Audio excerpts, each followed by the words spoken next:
So our next speaker is Justin McGuirk. He is the chief curator of the Design Museum in London.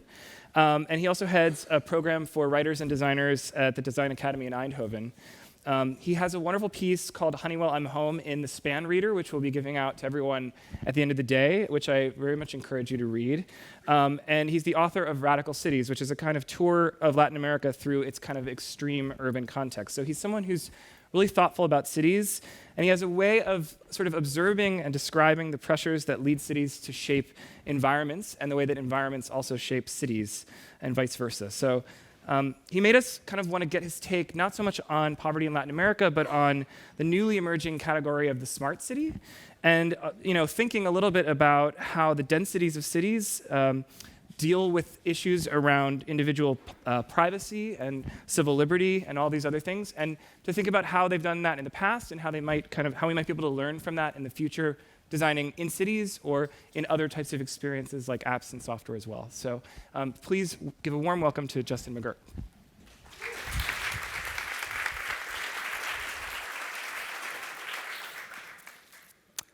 Thank you very much, Rob. Thank you for inviting me as well. That was a very generous introduction, so let me lower expectations immediately and say this is the first time I'm doing this talk. So if you see me pausing for thought, it's literally because I'm thinking about what the next thing is I'm supposed to say, or why did I put this slide in this talk. So it's a little raw and rough around the edges, but I think hopefully some of these points will connect. I'm also aware of the irony of someone like me coming to a conference like this to talk to an audience like you about privacy, because there's nothing, literally nothing I can tell you about privacy that you don't know much more about, because privacy being this topic that we associate now with the digital realm. But I thought it might be interesting to talk about a different kind of privacy, a more kind of analog privacy that in the language of your people I'm calling privacy 1.0. And that means curtains. In fact, what this talk is really about is the blurring of the boundaries between public and private, and how I see that as a prevalent phenomenon in our current moment. And I'm going to start in the south of Italy. This is a picture I took in Bari, actually, of a lace curtain. And I was thinking about Walter Benjamin's famous essay about Naples, in which he observed that the city was essentially porous. The architecture was porous. He was talking about the quality of the stone, but he was also talking about the way that life spills out onto the street, and the interior world spills out into stairways, balconies, and that there was a kind of theater of the street. And there was this constant interplay between inside and outside. So the noises of the outside coming in, the interior life coming out. And that's why he described Naples as porous. And then when I was in Bari, I noticed that everybody uses lace curtains. And we don't really use that. They're an anachronism in the UK. We don't really use them anymore, maybe in kind of suburban or countryside communities. But in the city, no one uses lace curtains. And I realized that the lace curtain here is a kind of interface, if you like. Because you have to leave your doors open because it's hot and to let the air through, but you don't want people kind of peering in, but you want to be able to see out. So it's this interface allowing light and air in, but kind of no light out, so you can't see in. It's also an image about trust, I think, because the doors are open. There's nothing stopping you coming in, really, apart from a very diaphanous piece of fabric. So in a way, this image is the metaphor for the whole talk. And the point being that our notion of privacy has become porous, and what I'm going to, or ambiguous, if you like. And the point I'm going to get to is that our notion of the home has become porous and ambiguous. I'm also going to kind of posit that this lace curtain is a kind of screen, and there are obviously many different, cultural variants on this idea of the screen. This is the Middle Eastern variant, mashrabiya, which is the device that, again, keeps light out and lets air through, but also, it lets some light in, but, enough to, not so much that it brings with it heat, but it also screens in the sense of privacy. And there are more fundamentalist versions of that. This is in Beirut. It's the first place I really observed the kind of more hardline Muslim take on privacy and, if you like, the curtain wall. The curtain wall means something else in architecture, actually. It means a glass wall. But these are kind of literal curtain walls, slightly war-torn here, because this is Dahia in Beirut after an Israeli bombing in 2006. But it's the first place I observed that. It's kind of the architectural analog to the full hijab, if you like, the kind of fully screened face. All of these things I'm saying are screens. What do I mean by that? Well, I mean, very obviously, the word screen originally meant a kind of shield. I mean, in the old French, escran was literally the fire guard. It's the thing you put in front of the fire to stop the heat burning you. And what it becomes with the invention of the magic lantern, the early projector, is the device is really the surface on which the light from that fire is projected. So we go from this idea of the screen as a shield, as a protective device, keeping away heat or drafts or whatever, to a window, almost literally a window to another world with the arrival of cinema. And now the screen is literally a portal, a window into many other worlds. It's, you know, every one of these squares is a piece of digital real estate, if you like, and when you click on it, you're opening a door into another room. Okay? All of this very familiar to you.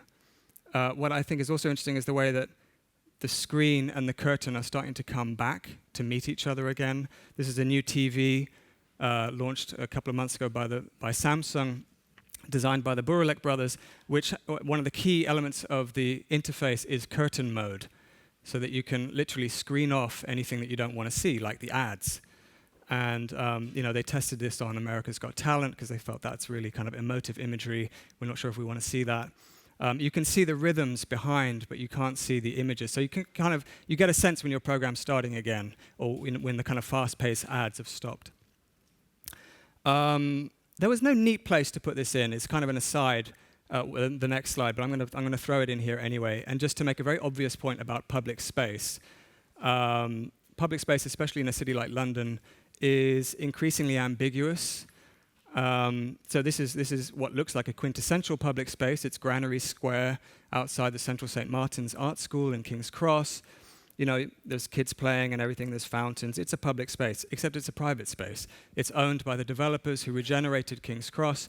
And if you ever really tested those boundaries by behaving in a certain way, you would discover that it's a private space. And similarly, this is More London in London Bridge, near where I work at the Design Museum. This looks like a public space, but it's actually a private space owned by the developers.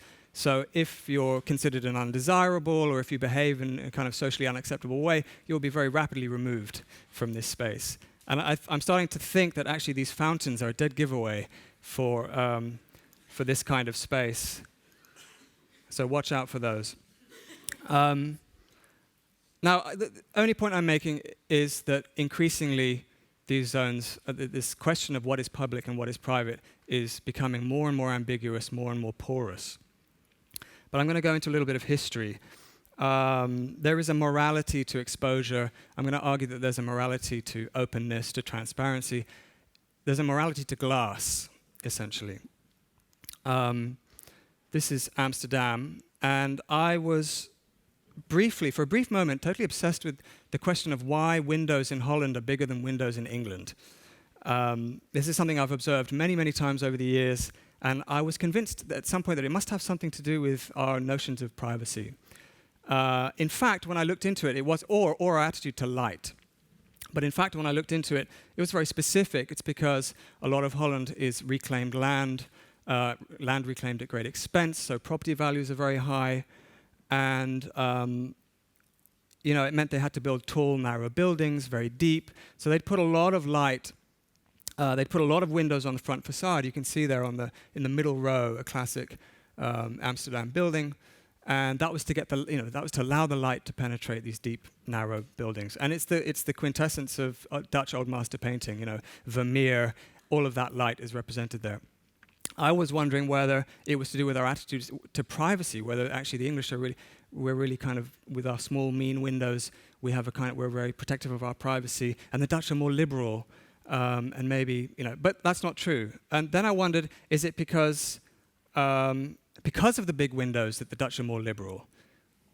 I have nothing to prove that. But with this slide, I warn you not to Google Amsterdam Windows when you're at work, because you'll get a page like this. And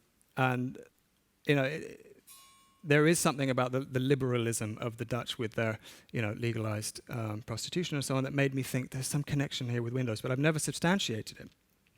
And it's not just the Dutch. I mean, this is New York.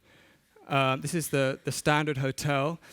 I can see some of the arrangement of my pictures in these slides is not quite how they were originally, so forgive me. Does anyone remember this story fairly recently when people were apparently complaining, or the Daily News was reporting, that people were complaining about people exposing themselves in the Standard Hotel? I thought it was really interesting because the Standard Hotel is a classic, in the mold of a classic modernist building with a transparent curtain wall, like a fully glazed facade. And even in less liberal cultures like America, there's that sense that you want to seize that opportunity to expose yourself if you can, briefly. Or maybe you're just doing it unawares because it's a beautiful view and you're standing there naked checking the messages on your phone, and you don't realize that you're exposing yourself to the world. Although this lady definitely knows what she's doing because she's covered her head with a paper bag. So she's exposing herself and hiding herself at the same time. She's both public and private. Now, when I say there's a morality to glass, I mean, what I mean by that is really the history of modernist architecture. The glass building, the fully glazed building starts here in 1921 with a drawing by Mies van der Rohe for a glass tower on Friedrichstrasse in Berlin, which was never built. But as a symbol in post-First World War Germany, the glass was emblematic of, I guess, renewal and purity. And that becomes a trope in modernism. There's really this emphasis on transparency as a kind of moral condition. The salutary effects of light and openness, hygiene, and you see it in Le Corbusier's UN building, which is a kind of Cartesian glass prism of a building which is both rational and open and transparent. All of these qualities befitting an institution which is about promoting world peace and togetherness. In the domestic realm, Mies's house is probably the most radical version of transparency at that time. Transparency that makes the house effectively disappear, revealing the inner life, the lives of the people within it, on a kind of screen, if you like. And this kind of architecture is still, it continues today. It's very popular in Japan, the idea of transparency. This is a building by Su Fujimoto called House Na. And interestingly, he talks about nesting these open cubes amongst each other, which is a nice paradox, because when you think of nesting, you think of closed, comfortable, kind of cozy spaces, not these open, exposed, slightly uncomfortable spaces, potentially. And in the world of work, there's an analogy with this openness, which is the open plan office, which again begins here at the Johnson Wax Company headquarters, designed by Frank Lloyd Wright, really the largest, at that time, open plan office. And that became utterly standard. That became the mode of, the preferred mode of operating in business at a certain point in time, to the point where it gets taken to its logical conclusion in places like this, the Facebook campus designed by Frank Gehry, which contains the largest open plan office in the world. Now, what I'm wondering is, what are the effects of all this exposure? What are the effects of all that openness, which we perceive to be a good thing? Well, it certainly has an effect on furniture design quite noticeably. You start to see that furniture starts to develop house-like qualities. This is, again, a sofa called Alcove by the Burlex. And it's a sofa that kind of swallows you up, that kind of builds walls around you so that you have screens to protect you from all of that exposure, all of that openness, all of that noise, so that you can have a closed, quiet conversation. Or you can see it here in a chair by Jürgen Bay called Ear Chair, where literally one of the head pieces, this ear, just projects forward, protecting you from all of that openness in an open plan office and creating a kind of closed, comfortable sonic environment. And at the more extreme level, you can see it here in this piece by Nacho Carbonell, where the chair becomes a kind of cocoon, where you can sit fully exposed, or you can just kind of lie inside it with your feet on the chair and your upper body completely cocooned inside a nice, comfy, closed space. And what I'm proposing is that we need these kind of spaces. We need to be closed off occasionally. We need to be kind of sequestered in a little dark corner sometimes. And sometimes we do it with invisible walls by putting on noise-canceling headphones. I was also briefly obsessed with these because this idea that you have kind of sonic antimatter counteracting, the positive sound waves coming from around the room. I mean, I use these, and they became kind of integral to my invisible walling system. And then you start to see the reemergence of the screen as a device. Again, Abril XP seem to be very much on the button with this privacy issue. They created a screen that you can clip together out of many modular little parts called algae, and create these kind of very organic screen-like. I never thought they were particularly functional, but they're very pretty.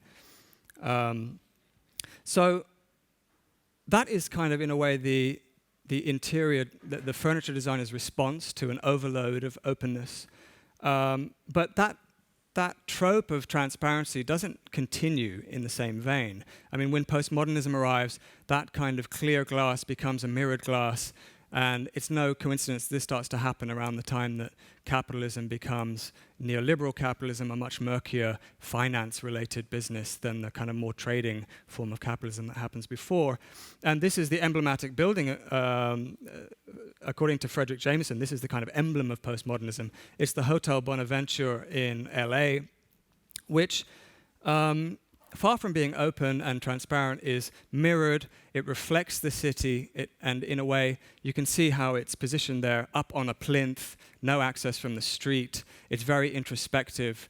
It's not outward-looking. It's very inward-looking. The whole building looks inward at a giant atrium in the core of these four towers. So in a way, it's a building protecting itself, defending itself against the city like a castle, rejecting the buildings around it. I'm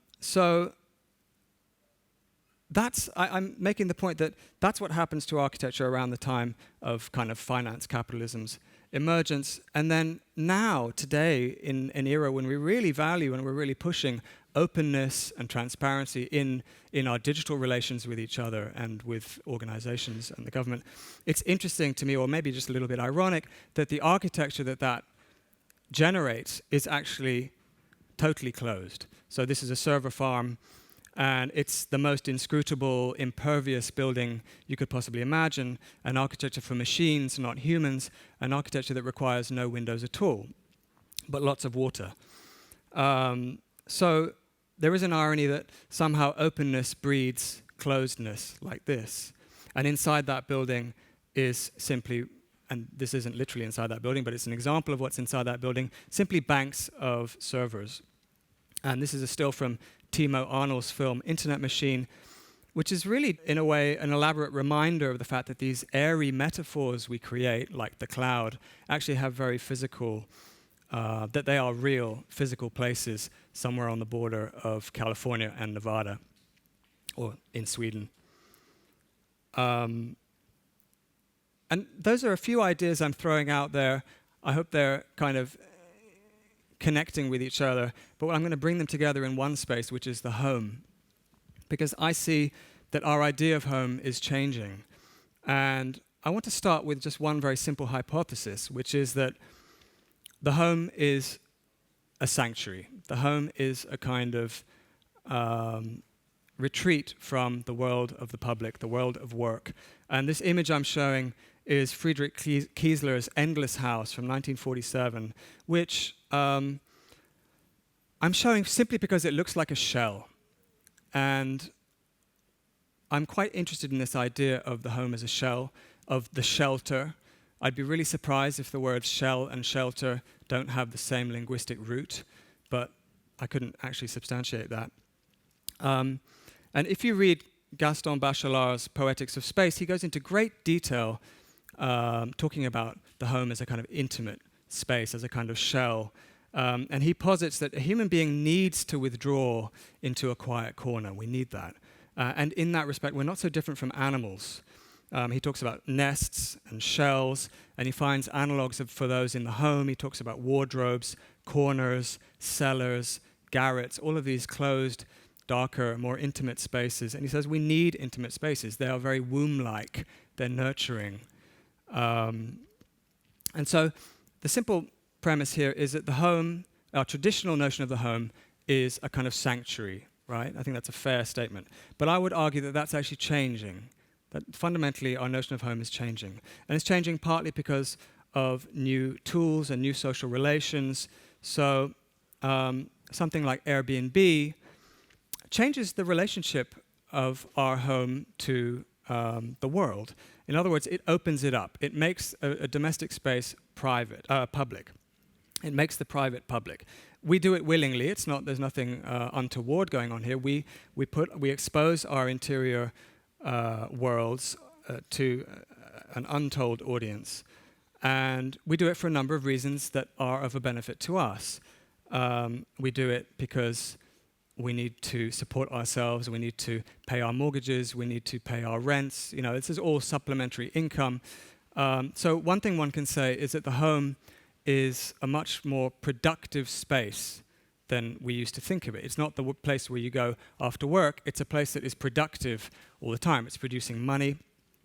It's a tool like Airbnb, and we call it the sharing economy, but it's actually the rental economy. It facilitates a global rentier class, and I've certainly used it, and it's been very useful to me. But it is in a way the commodification of private space. And if you live in a city like London, your house is quite literally productive through financial value, right? So property values go up so fast in London that it's very likely that your house earns more money every year than you do. I mean, that's simply, in my case, it's simply a fact. So there is this notion that the house is becoming a productive space. It's generating value much more than it used to. So when we think about the changing nature of home, we tend to think about images like this, the house of the future, and so on. Really, we know that our lifestyles are changing, but we also know that architects are not necessarily keeping pace with those changes. In the 1950s, the house of the future looked like this. This is the Alison and Peter Smithson's version of the house of the future, and it was, you know, the table rises up out of the floor. It's a very mechanized and stylized vision of the future with funny outfits, and it's all very, you know, radical in a way, and quaint at the same time, looking back. But actually, when we think about the future now, we think about things like the smart home, right? This is the term that everybody's using, the smart home, the Internet of Things. And one thinks, what is the manifestation of that? What does it look like? Well, when you look at Time magazine, what does it put on the front cover? Really the most prosaic-looking house you can possibly imagine. Okay, it's got a climbing wall attached to the back of it, which is rather unusual. Otherwise, it couldn't be more prosaic, unambitious. It's like a standard kind of suburban market product. So we know that our lifestyles are changing. We know that we're more nomadic than we've ever been. We try and accumulate less stuff and less furniture because we know we have to move a lot. We know that our lifestyles are changing. We work from home more. But architecture hasn't offered us a new vision of what that looks like. In a way, architecture has given up its dreams of imagining how we might live, and technology is rushing into that void, I would argue. That actually the new visions are coming from the product companies with their Internet of Things software, or at least this is what we're being pitched, with you know, smart fridges that can, you know, as the saying goes, you know, if you run out of milk, it can order it for you, and you know, it can let you know that you need to do the shopping, and all of these very apparently useful things. the makers of these devices haven't yet successfully sold us on that vision of the future because we can't quite figure out how it's useful to us yet. But we know it's coming because we know it's very useful to them. Because obviously, the main point about smart devices in the home, whether it's fridges or toasters or whatever it is that they're data collection devices. There's also the fact that these homes, our home is porous in the sense because these things get hacked. And there was an incident very recently when hackers extracted people's Gmail accounts, their Gmail login details from this particular Samsung fridge, just to prove how weak the security systems were around these devices. So, experts conjure up this cybersecurity nightmare of botnet armies using smart toasters to launch denial of service attacks. For me, that's not the nature of the problem, actually. That's just like, burglary is as old as mankind, and this is just another form of burglary. That's not really the nature of the changing relationship to the home. The changing relationship to the home is that the home is now a data collection node. So again, it's this idea that the home is a productive space. We're producing value, we're producing money, we're producing images for the public, we're producing data, most importantly.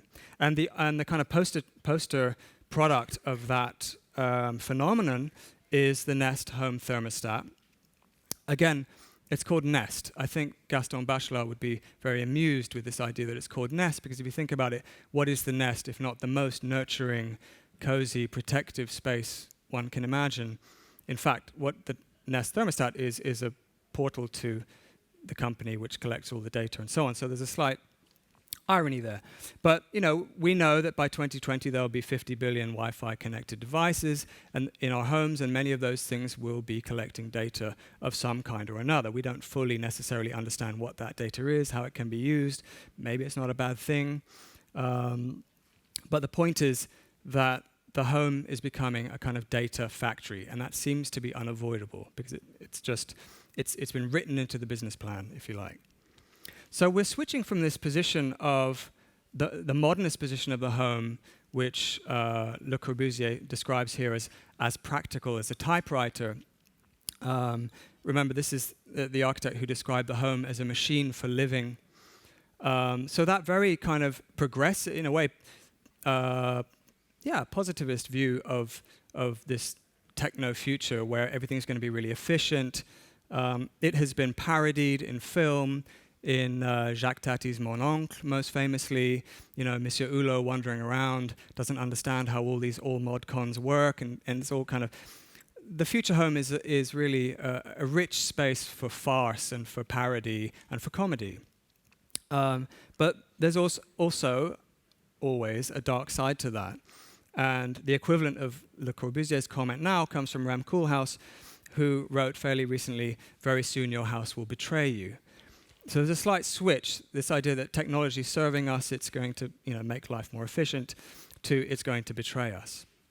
And when Rem interviewed Tony Fadell, the CEO of Nest at the Venice Biennale last year, it was interesting. He was trying to tease out the potential controversy here, understandably, and he was saying, it's a fine line between you're collecting our data to learn from us, to help us save energy, which is a very noble and proper thing to do, but at what point do you get to the stage where you say, actually, you've used enough energy today, Mr. Koolhaas, and it's time for you to go to bed, and the thing switches your lights off?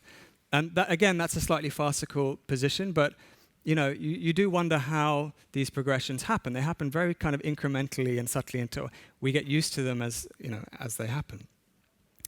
And the more farcical position perhaps is this. I mean, the scene from Stanley Kubrick's 2001.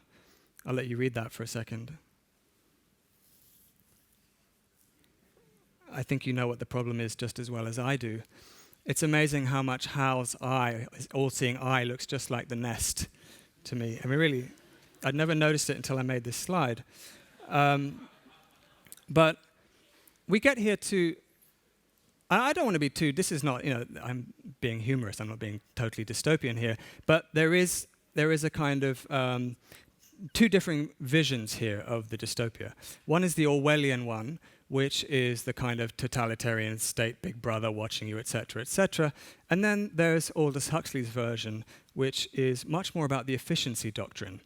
And in a letter that Aldous Huxley wrote to Orwell, he said to Orwell, actually, you're wrong, I think. Your vision of the future is not how it's going to work. It's not about some fascist jackboot stamping in your face every day and watching you all the time. It's really much more subtle than that. He said, basically, we're going to will it. We're going to bring it on ourselves. We're going to want this to happen. And he says, the lust for power can be just as completely satisfied by suggesting people into loving their servitude as by flogging and kicking them into obedience.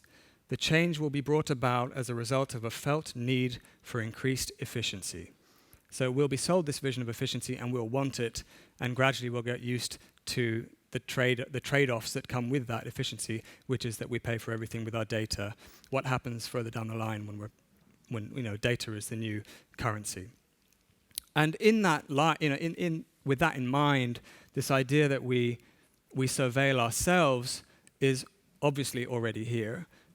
This is another Nest product, the Dropcam. Actually, I'm totally out of date.